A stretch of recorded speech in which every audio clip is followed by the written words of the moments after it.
Hi guys, Maikeru here. This is the Quest for Survival Hardcore Ironman series and we're on episode 23 now. This episode was just so many quests. We had to get all of those quest requirements done on the grind for the light within. But on the way it also got temple at Senntisten and desert treasure done as well, which are two other really useful quests. Anyway, let's get into this video. Starting this video off, we needed to get 65 smithing, which was a requirement for one of the quests. Because I want to do superheat form in order to get 80 smithing, I kind of neglected it, which means I needed to get quite a few levels. I started off using up the steel bars that I got from gargoyles and things alike, and it managed to get me to 61 smithing, making steel plate bodies. Then it was time to do some temple trekking in order to get some iron and coal. This will really help in order to do Artisan's Workshop to 65. And then I'm going to stop at 65 and just superheat from 65 to 80 after the light within.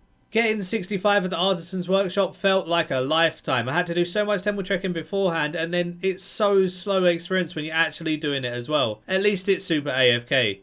Now we got 65 smithing, we have every single stat requirement for all of the quests. This means the quest grind has started. I started off doing What's Mine Is Yours, nice easy quick quest. After that it was Recruitment Drive, another easy quest. After Recruitment Drive I did Wanted, it gave 5,000 Slayer experience, which isn't that bad, and it gives me access to the White Knight Armory, which will be useful for invention down the road. I also did Devious Minds. It gave a little bit of experience but nothing important. After that was the Golem quest. It was a requirement for the desert quest line, so I have to do that anyway. Followed up by Missing My Mummy. I actually enjoyed Missing My Mummy. It was quite an enjoyable quest and it was kind of fun and quirky. Troll Romance was another fun and quirky quest. You got to ride on a sled, which is really enjoyable.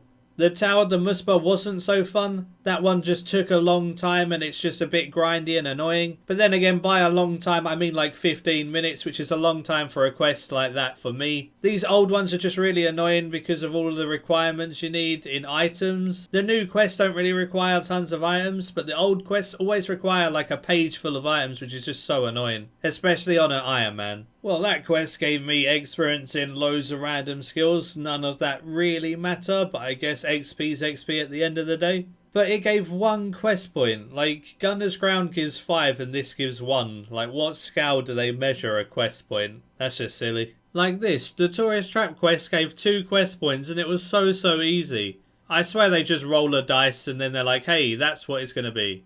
A part of Desert Treasure requires you to have tons of lockpicks, but instead of getting lockpicks, I went to Merlin and got loads and loads of hair clips. I can just claim a hair clip off of him, drop it and claim it again. I did this for a while and I managed to get a ton of hair clips. These hair clips are going to be better than normal lockpicks because they have less chance of breaking. There's a part of Desert Treasure where you have to pick lock a chest and some people get super unlucky and it takes them over an inventory of lockpicks. So hopefully now that I have 20 hair clips, which are better than lockpicks, I should have enough to do the quest.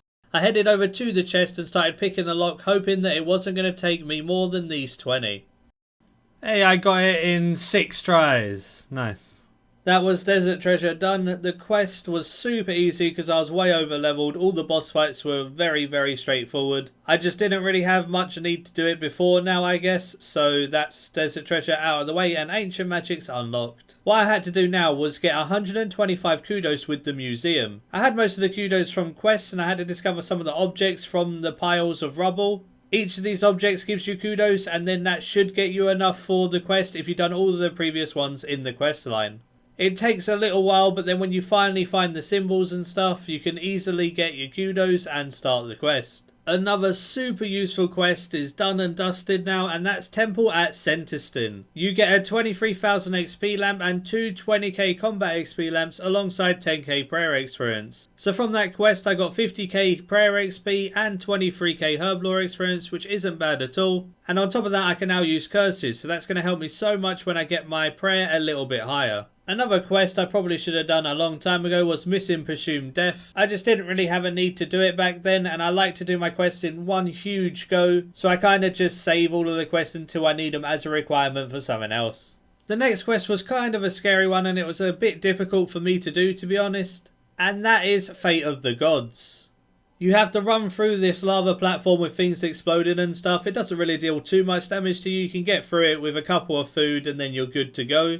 But then there's a couple of fights in the quest. I had to kill every single Nihil. I was using Mage when I probably should have been using Range, but there we go. Nihils was super tanky without overloads and stuff. It just goes to show how much I take overloads for granted on my main account, because these die in seconds with range and overloads on my main with tier 90s. But when you only have a tier 78 and you use it Mage with no overloads, nothing like that, they actually take so long to kill, it's unreal. I used up a whole inventory of food just to kill those Nihils. After I killed them, it gives you a save point though, so I was able to get to the save point and then go bank and restock before I went to fight the Muspas while Ma is screaming in your face. This was by far the hardest part of the quest and probably the hardest fight I've done in a quest so far. Obviously I had my sign of life procced by the fireballs and that was stupid, but that was just some bad RNG. This is actually kinda difficult. I used Mage and made sure I was on ancient spells, so then the Muspas died easier. At the start it's not that bad. You take constant damage from a couple of Muspas and Ma screaming at you. Using Anticipate and Freedom on cooldown, I was able to avoid the stun at all costs. I just didn't want to get stun locked and then die because of that. As the fight progresses, more and more Muspas spawn quicker and quicker. This then makes it harder and harder as it goes along. The first time round I took a Bunyip.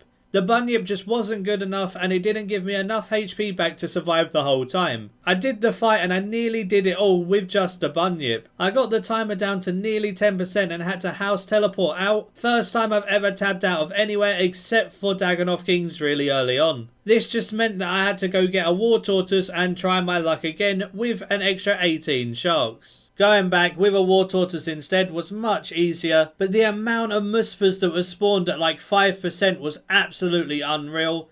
I had so many Muspas hitting me at the same time, my HP was just plummeting and I was using sharks and brews and everything like a madman. I managed to get through it though, and I had one shark and half a brew left.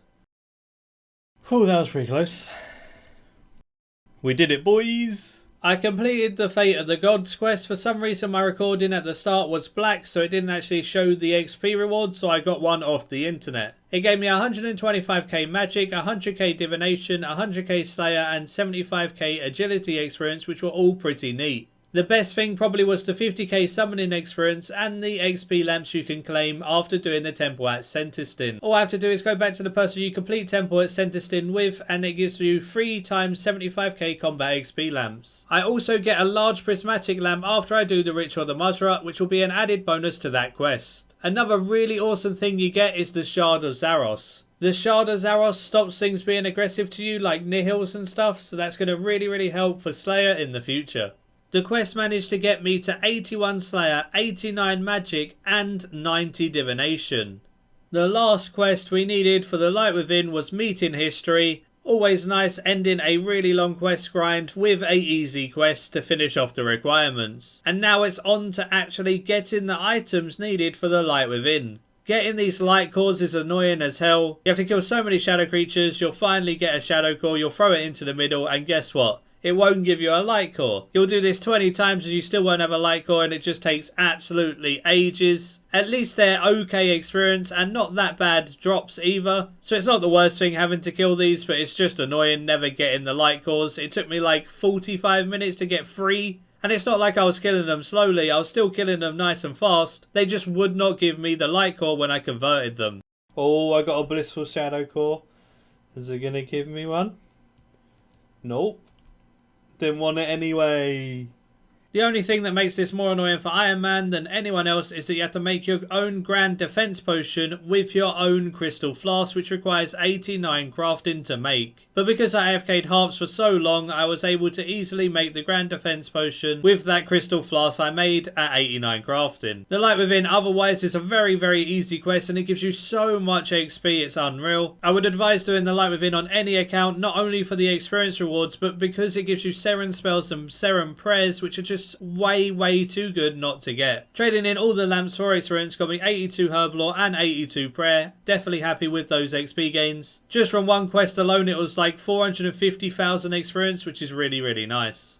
I went to the Ectofunctus because I did quite a lot of it when I was getting 75 prayer, and I managed to get enough Ecto tokens in order to get one piece of the outfit. 1% additional experience isn't that great, but it's better than nothing. What I'm also going to do on my Ironman is do Cabbage Face Punch every reset for the next 3 days. This will give me the full outfit from Cabbage Face Punch. Now that they've made it so you can get the outfit from this, means my Ironman can get even more farming gains, and that is really, really awesome. I'm not going to do any more tree runs or anything like that until I have my farmer's outfit. So hyped to get the full set. The only other thing that my Ironman will be doing is doing every single Heffin hour in order to get prayer experience, and then I will be doing Via Watch alongside the Heffin hours in order to get the prayer experience and the GP from those. All of the prayer experience I'm getting from Via Watch will be really, really neat, and all of the GP will be then invested in cleansing crystals for even more prayer XP. I'm aiming to get 92 prayer, so then I have both Soul Split and Superheat form unlocked, so then I can go farm a Dragon Pickaxe nice and easily, and then use that Dragon Pickaxe to Superheat form concentrated gold deposits in order to get 80 smithing for invention. And that's it for this video. I hope you did enjoy. Give it a like if you did enjoy, subscribe if you're new for all different RuneScape 3 related things,